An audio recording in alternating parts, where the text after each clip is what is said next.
Welcome to our podcast. Our what? Our podcast, the Mesa Public Schools Special Education Editorial podcast. This will be like reading a newspaper, but you're not reading a newspaper because you're just listening. Listening to drop some jokes and drop some knowledge. This will be entertainment for your ears. Now, how was that for an intro? Nailed it. In a minute, I'm gonna need a sentimental man or woman to put me up. Welcome back. Season 4 of the Editorial podcast. Welcome back. With Justin, Ashley, and Danya Forte. Hello. Pleased to have you. Hope everyone had a great summer break. Mm-hmm. We were working, so my thoughts are with everybody else. I know, people would post like, one of our psychs went to like Italy and Greece, and I was like looking at pictures like, lucky her. Or Heather Jones from Sharp. She went to Italy and Switzerland, and I'm like, FOMO. Yeah, FOMO. I used up all my days off on maternity leave, so I had 0 time off this summer. I had 1 week where I went to New York to visit family, but I wouldn't necessarily call that a vacation. I wouldn't either. So there's that. There's that. Anyway, welcome back. Welcome back. To the 23-24 school year. Yep. Yes, another year, another dollar. So we just wanted to, get together, go over some things that are happening that are new in our department regarding platform changes and stuff like that. And I know you wanted to talk about a few things. Yep. But I did want to mention that we had our welcome back at Mountain View High. Yep. And I thought I did really great, and I was talking about compliance, and I blacked out. I don't know what I said. I sat down into Danya, I'm like, what did I say? And she goes, I don't know, but it was good. It was good. But I think what I wanted to say was, even though I think we get compliance, I think we're really great with compliance. I mentioned that when I first started, we had 1,100 plus items that were out of compliance, meaning that like 1,100 plus families didn't have documentation for their child. Now we only had 12. Those don't count summary evals because they were 4 summary evals, so I didn't count those. We had 12. So I think we all get compliance, but what I really wanted to say was I want to focus more on content. I think there's always room for improvement to beef up content in IEPs, and that's how do I get data, where do I input it, how does that affect goals, how does that go into specially designed instruction, how do I determine specially designed instruction. So I wanted to talk about all that. I don't think I did. I think I just thanked everybody for being in compliance and then welcomed my team, and then I sat down. No, that's true. Like a pro. In all fairness, it was like, hundreds of people were there. Yeah. I think it's hard to talk in front of that many people and remember all the things. Yeah, especially when you don't have like a written down. Yeah. But that's what I wanted to say to everybody is that you can say now. Yeah, well, there you go. There you go. So that's one thing, and then there's some things that I want to focus on this year when it comes to closing the gap. I'm going to get a committee together, really looking at standards. So I know we probably know this already, but a lot of our teachers aren't looking at grade level standards. So if you had a 5th grade student and they're reading at a 2nd grade level, they should be looking at standards for 3, 4, and 5, as well as 2nd. Yeah.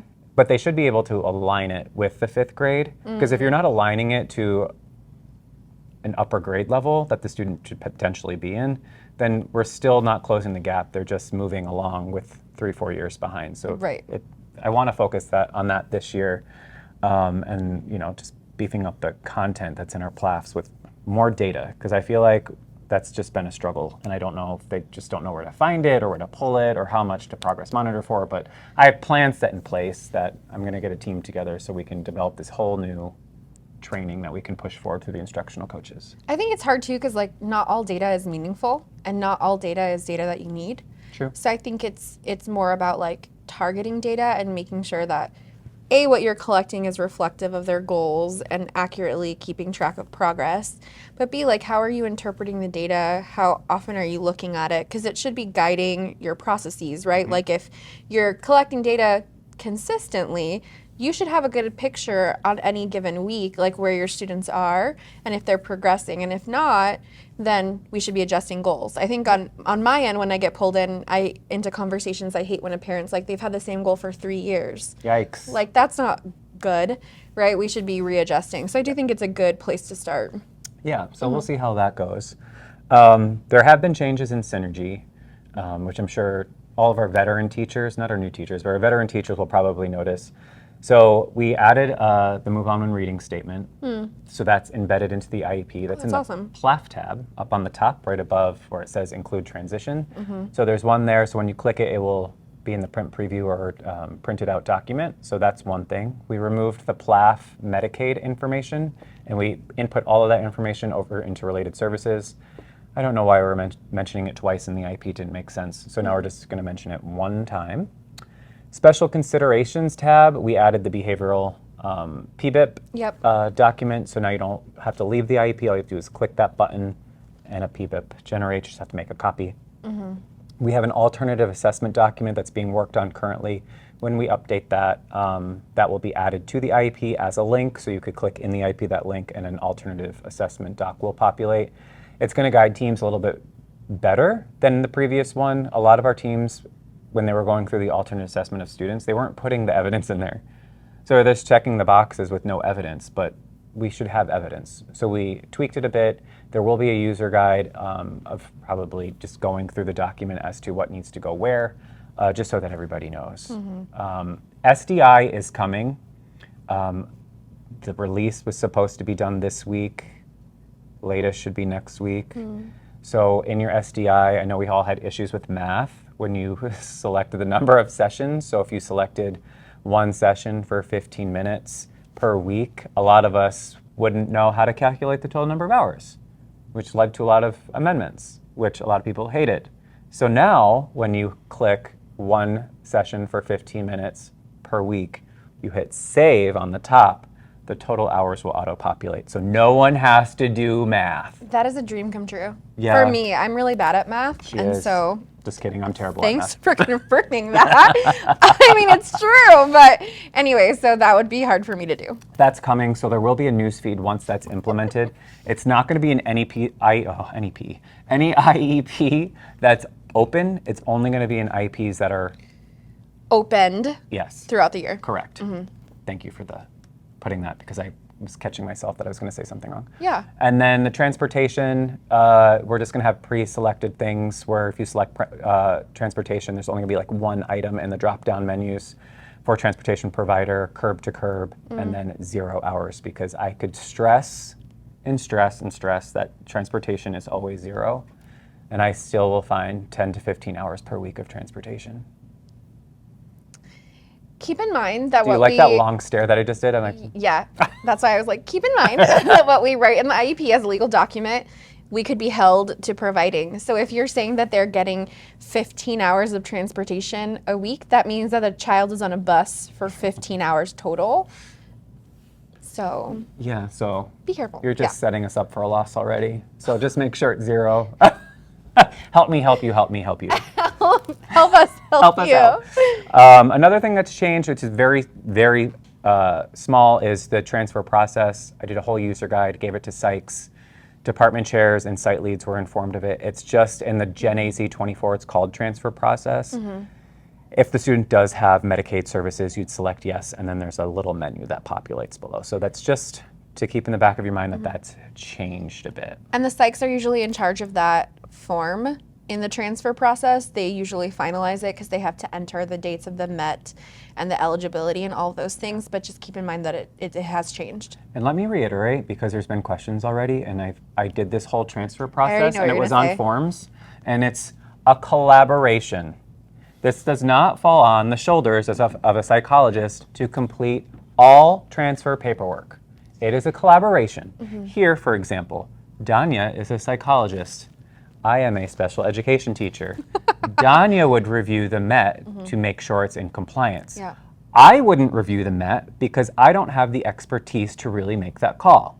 A psychologist would. Same with the IEP. I can look at the IEP and understand the basics of it, but in terms of implementation, a special education teacher is going to be the one that has the experience to best understand if it's serviceable in their school and in their classroom. Correct. So a psych reviewing an IEP, we can and we do, but the special education teacher is the one that needs to sign off. Because if there are like services that maybe seem weird, like they're high or they're too low or whatever it looks like, you as a special education teacher are going to have that knowledge much more than a psych would. And so that's why it's a collaboration. Yeah.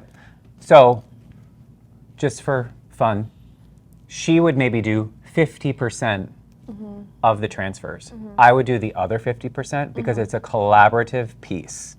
So it should not, I'm reiterating this, should not only fall on the school psychologist to do that documentation. Nor does it only fall on the special education teacher. Correct. So like as a school psych, I will process the MET, I'll do all the MET transfer paperwork, I'll hand you the IEP, you do the IEP portion, we'll collaborate on the PWN, and I'll wrap everything up and finalize everything once it's done. So it is a back and forth. Psychs obviously historically have done the entire process, so I understand that maybe it's a shift and maybe there needs to be some training. The IEP forms are really easy. You just say if you're accepting or not, and if you feel like there needs to be some changes, there is a box that says additional changes necessary, and then you can say IEP meeting will be scheduled within the first 30 days. Yep. It's not meant to be a cumbersome process. I think people get caught up in it, but it's meant to just be a quick process so they're in our system, their eligibility is there, and then we can get them moving into their next process, whatever that is. Yes. I just want to say that too, because I know that high schools they're slammed for the most part when it comes to transfers. That's why we kind of made this, it's a collaborative approach to have site leads and psychs work together, but it also trickles down to junior high and elementary. Because I'm just tired of the conversation, just being frank. I hope that's not rude. I mean, I think it's because, as you can imagine, we have lots of students that transfer in and out every year. And so I think on our end, we field a lot of emails, phone calls, WebExes about it. And there's been some confusion this year in particular, I feel like. Yeah. Yeah. I don't know maybe it's just because new school year, new brain. Yeah. I said new year, new school year, new hair. New hair. New hair. New It's dying hair. a little bit differently, I'm sure you've noticed. Because I don't know if you remember, but T, when she was doing the podcast with me, she made a nice presentation of all of the hairstyles of Justin Ashley.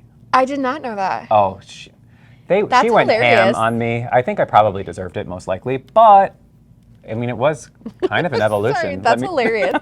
That made me think of when Jamie made the like still shots of me doing my like eye thing. I loved that. Yeah. It's the little things. I do think, Yes. it's always me. I go off topic. Yes. But I do want to say that I've had a couple people like in situations that recently that are like not great. A couple people have texted me and been like, I just know your eye is twitching. That makes me laugh because I'm like, is it? Maybe. We had an email this morning, and I was like, Yeah. my eye is twitching. Yes. So we have a lot of twitching So is going mine. on. Well, yeah. Anyway, Anywho. I digress. Yes. There's a new document that's going to be coming out too, just a heads up. It's called the Safety Monitoring Protocol. It's not for like transportation. It's for how to document it into an IEP. So examples, if you have a student that's eloping quite often or having grand mal seizures, Yeah. we have this new document. It's called Safety Monitoring Protocols that we're going to implement. And it doesn't have to be just necessarily level D, because you could have a gen ed student, SLI student, if you will, that may have grand mal, that may not have other specialized services. So there's that document coming out, and how to document that in the IEP. Jamie has that going. And Jamie Leafs, my department specialist, she also wanted me to iterate that the IEP is a communication tool.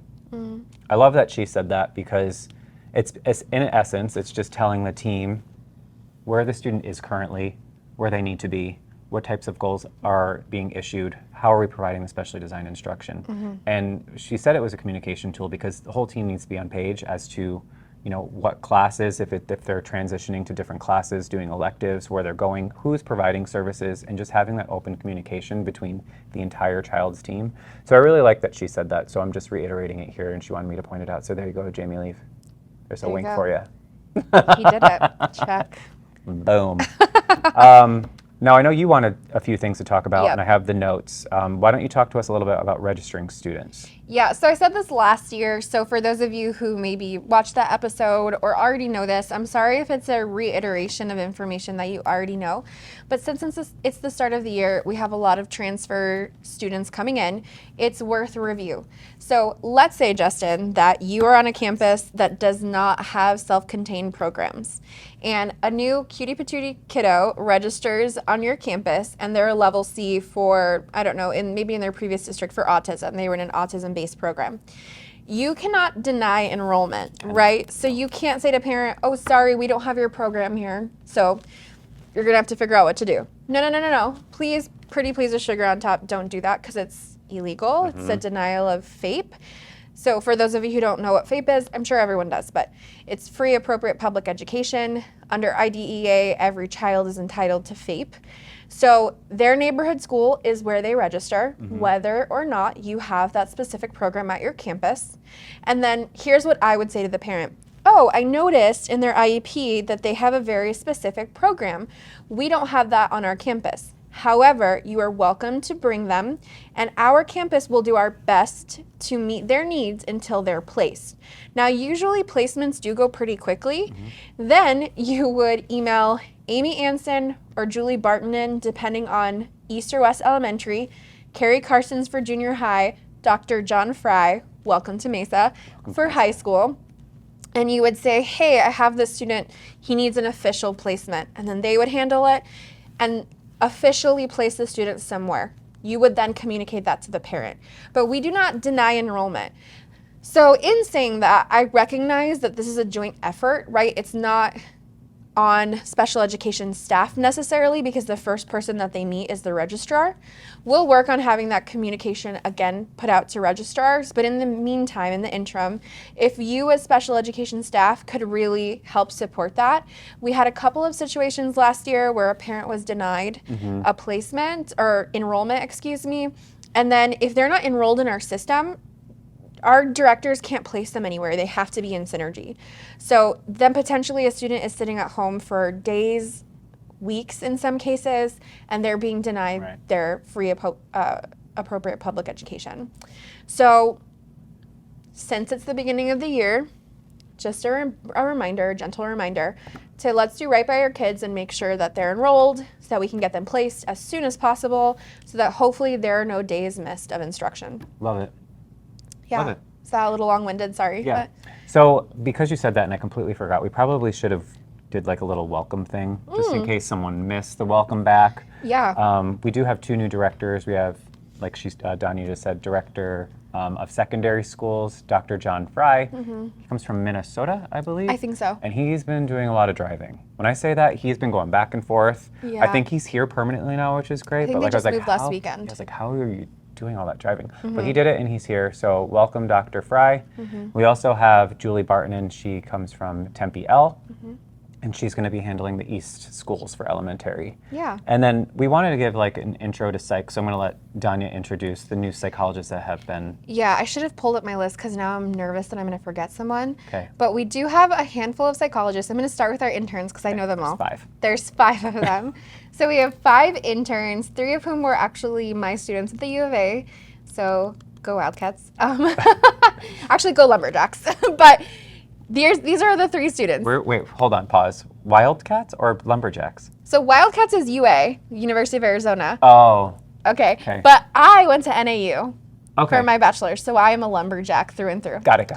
So like, I'm there. go Lumberjacks. Okay, anyway, we have Lupe Bustamante, who is at Mesa High. He's awesome.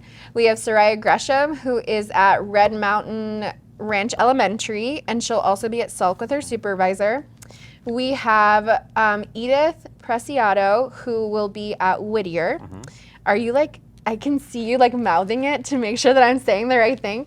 We have Leslie Cruz San Juan, who was my undergraduate intern a few years ago, and she will be at Redbird Elementary. And then we have Hannah Hughes, who just moved here from Pennsylvania, and she'll be at Whitman with her supervisor.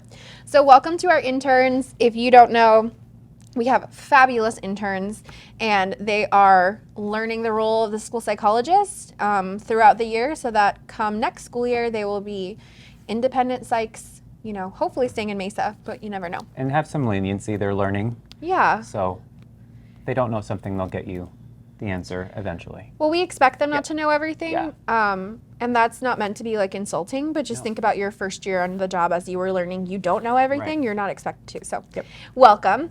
Okay, now is the test. Are you pulling them up? I did just in case. Good. I didn't want to miss anybody. Okay, no, I love that. We have 2 other people from the U of A who are my former students. I'm going to say that every time because it makes me so happy that they chose to come here.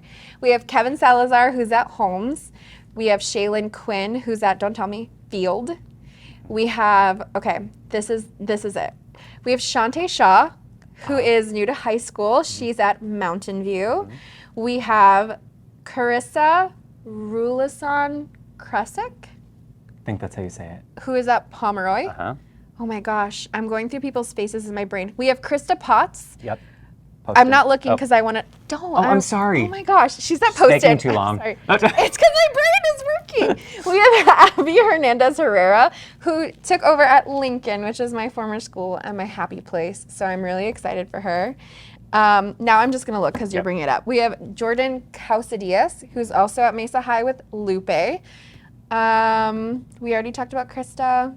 Oh, we have Arthur Siriani, who is at Superstition.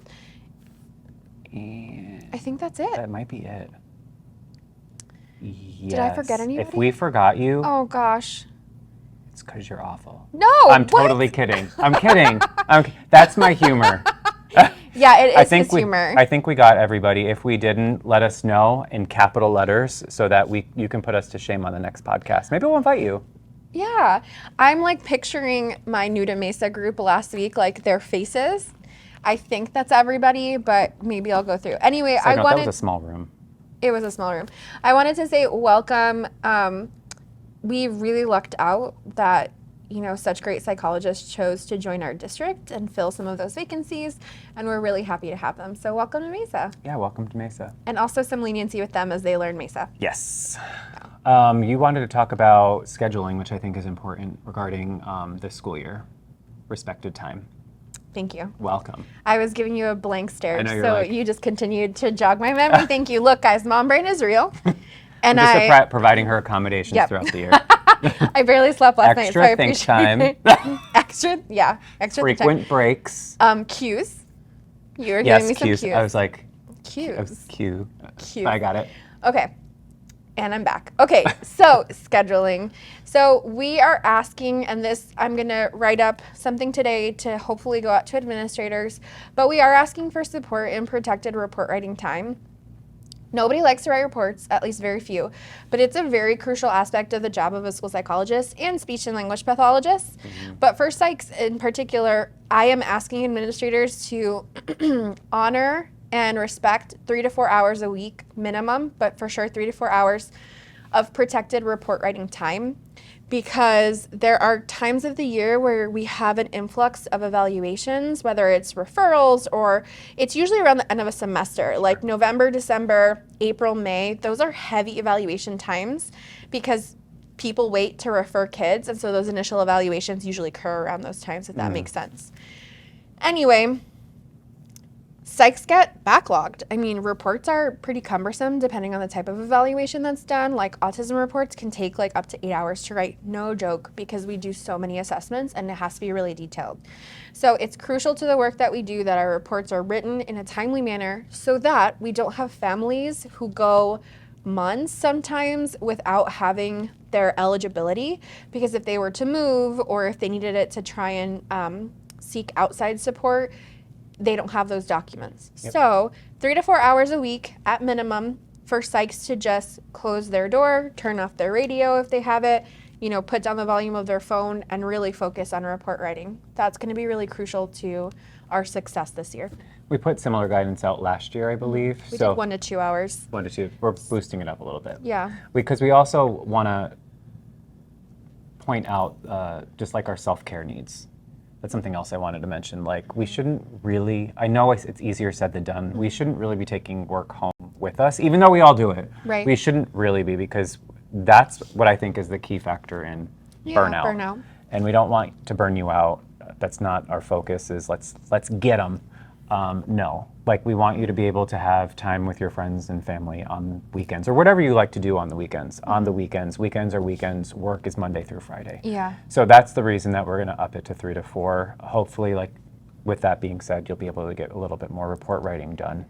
I think we just recognize too in the state of education that there is a lot of burnout, and we'd like to support our staff members in having a better work-life balance so that hopefully we can help prevent burnout or prolong it from happening, because our jobs are hard. I've always loved my job, but there are hard aspects to the job. Yeah. So anything we can do to help, we're here. Yeah. So even me, I'm going to try to take note, even after our welcome back with Marcia Tate, about being mindful of like if you're going to work on the weekends. I'm going to try not to, but sometimes I just get bogged down where I have to do things on the weekend just so I can catch up, where I'll do schedule sends. So it's not like bogging other people's emails down so that they don't get stressed out on the weekend where they should be enjoying their life or whatever. Yeah. So, yeah. And we talked about at our psych welcome back, like boundaries. I think for me in particular, just to like share, being a new mom, like I'm trying to have better boundaries because I don't see my daughter during the day. And so when I get home, I really want to be present for that. And I turn off my notifications. Yeah. And I go to bed super early, so I do a do not disturb. So if anything happens, I won't find out until the morning. He goes to bed super early. 8:30. Yeah. I When need all this everybody else is beauty like, sleep. oh my gosh. He also wakes up super early. I Like do. 4 a.m., baby. when I was waking up on maternity leave, sometimes I would be like up at 3:34 and I'd be like, oh, I'll text Justin because I know he's going to see it. I was like up feeding my baby. Lindsay sent me a TikTok this morning. No, I think it was last night, and I got it at like 4 o'clock this morning. It was the animals like blowing milk out of their nose. I thought it was hilarious, but I texted her. Insert it here. Yeah. No, I'm just kidding. Just over my face. But I texted her right at 4 o'clock. She's like, isn't that so funny? Because I know Lindsay's also up around the same time. Really? Yeah. That's a hard pass for me. I'm not up at that time unless I'm forced to be up at that Do you ever time. see the video of, I don't know why this is jogging my memory, there's two dogs and they jump up on the car window, and there's one that's all peppy, that's me, and then you have one that slowly rises up, looks out the window, and then collapses. That's me. That's done, yeah. It says like there's two types of morning people, and it's you and it's me. I'm not a morning person. I'm very productive from like when I get to work at like 6:30, 7 o'clock till about 2. After 2 p.m., you're not getting much. Like, I'm pretty burnt after that. Actually, it stresses me out sometimes because I'll be like getting in the car and I'll just look at my emails really fast, and it's like 6:45, 7, 7:15, and I'm like, oh my gosh, and I get to work around 7:45, 8, depending on if I have a meeting that morning, and so it like stresses me out. I'm like, Justin's already been at work for an hour and he's emailed me 15 times. Anyway, we went. Time is money, money is power, power is pizza, pizza is knowledge. Done. That's Parks and Rec. Okay, thanks. Last thing before we jump into what I wanted to talk to you about, I do want to say that ESA, I know that's bane of everyone's existence, is the Empowerment Scholarship Account. Yeah. ADE finally put out some guidance that states outside diagnosis, they'll accept.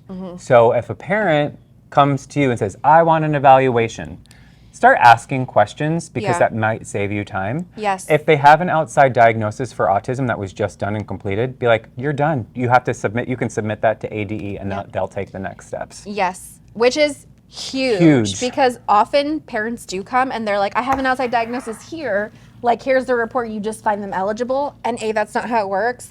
But B, like, then we're potentially redoing an evaluation. And now ADE is saying that's unnecessary. If they have a private evaluation where they were diagnosed with autism, that can be submitted. Yes. If, however, for whatever reason, wait lists, affordability of evaluations, finances, if they don't have one, then we still are responsible for conducting an evaluation. Right. But I would say the majority of people do. Yeah. So that should save a lot of time. Yeah. So just keep that in the back of your mind. It's okay to ask questions. Obviously, don't be rude about it. Right. But ask them so that you can help navigate that parent to the appropriate process.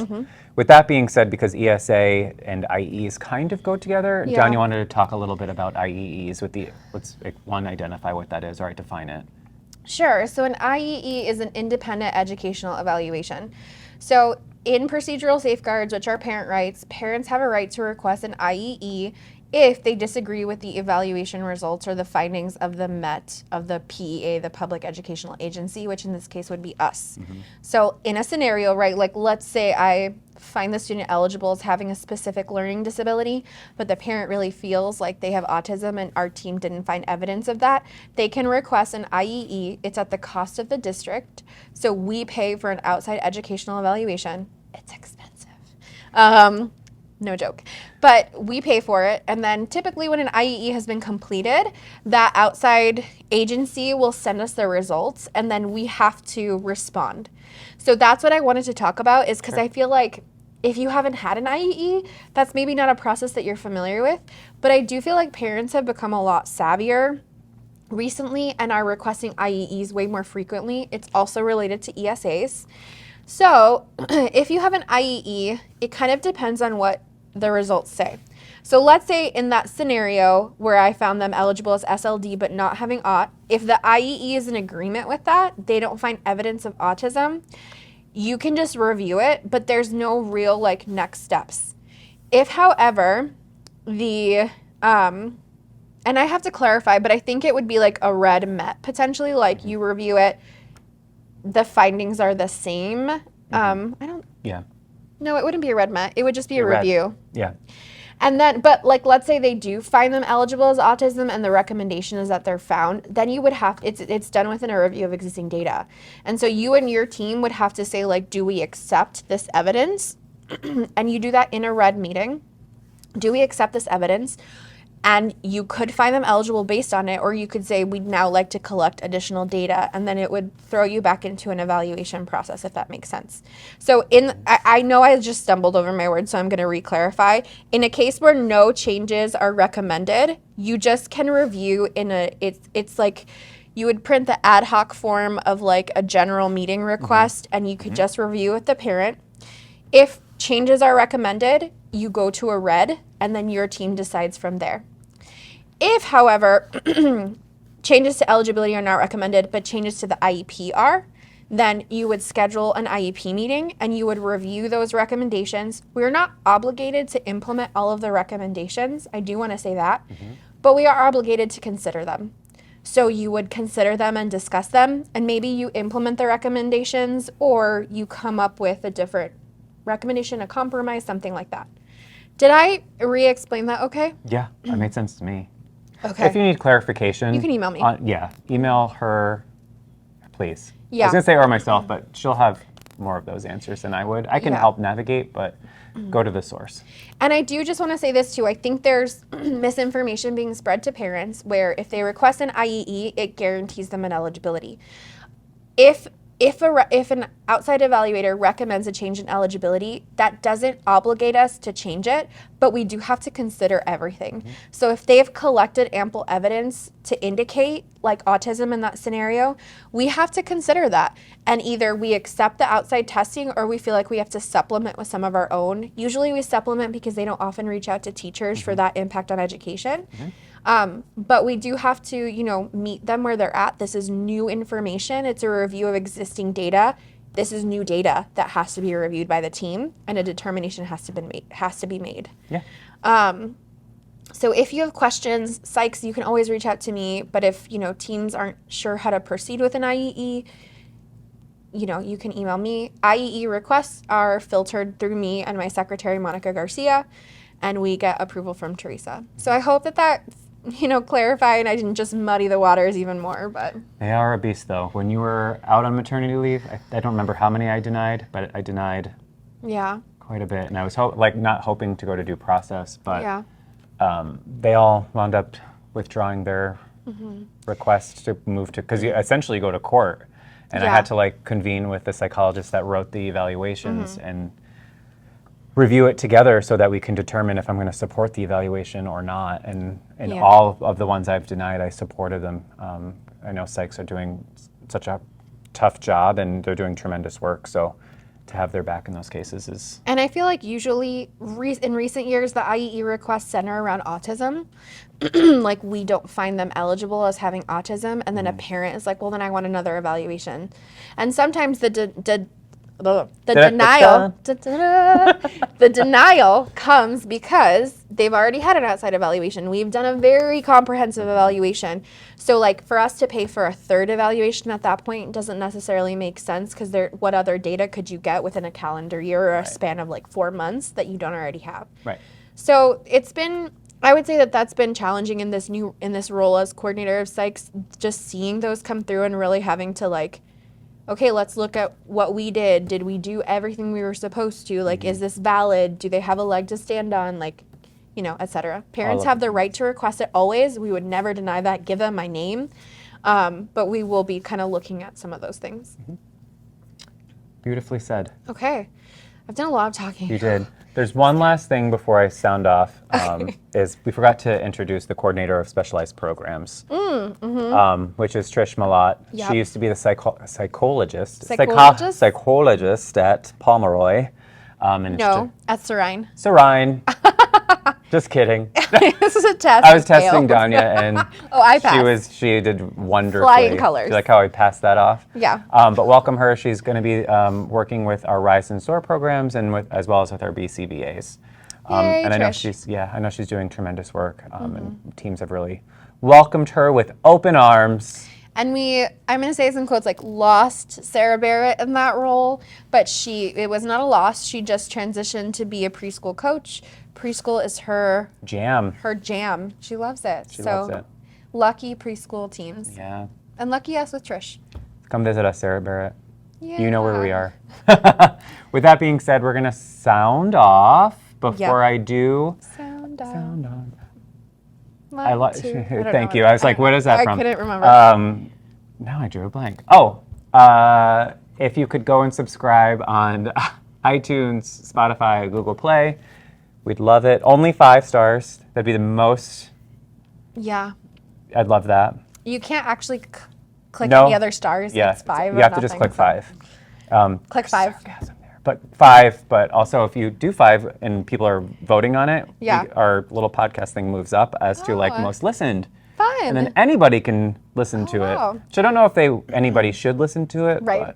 But we are kind of funny though. Any feedback you have, but only if it's positive. Yeah. So. No negativity. Just kidding. Not dealing this year. No, we're going to be positive. That's in one of my top 5s in my Clifton strengths. Not in mine. I'm positivity. Welcome back, everybody. Enjoy your Welcome first day of back. school and your first week with your kiddos. You got this. Bye.